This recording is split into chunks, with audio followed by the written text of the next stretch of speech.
Hi, I'm Molly Sullivan with Golfers MD, your source for all your golf, health, fitness, and injury information. Golfers typically do not get clavicle fractures, but they can occur from a fall or direct hit to the clavicle. The pain and injury will cause golfers limited mobility and misplay.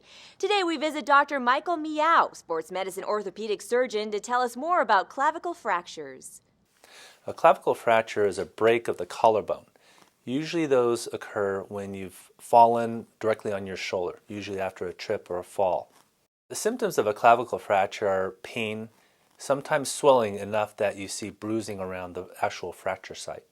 The treatment for clavicle fractures depends on the degree of the injury.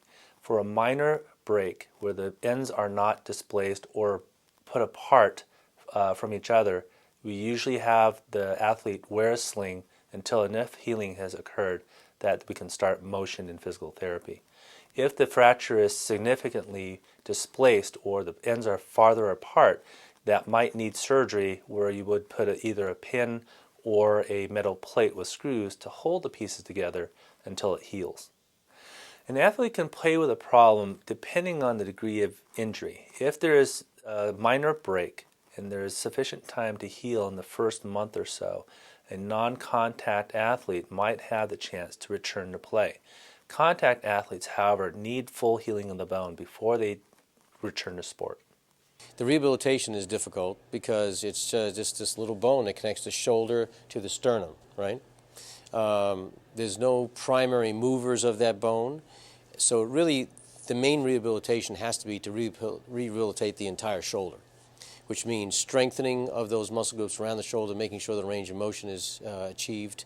Because again, most of the time with clavicle fracture is going to be immobilized like this for 3 or 4 weeks, which then creates stiffness in the shoulder.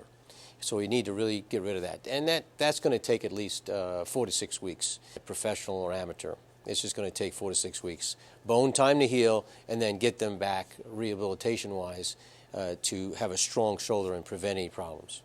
Be sure to keep these tips in mind when you prepare for sports and want to stay strong and healthy. I'm Molly Sullivan with GolfersMD.com. Remember, at GolfersMD, health equals performance.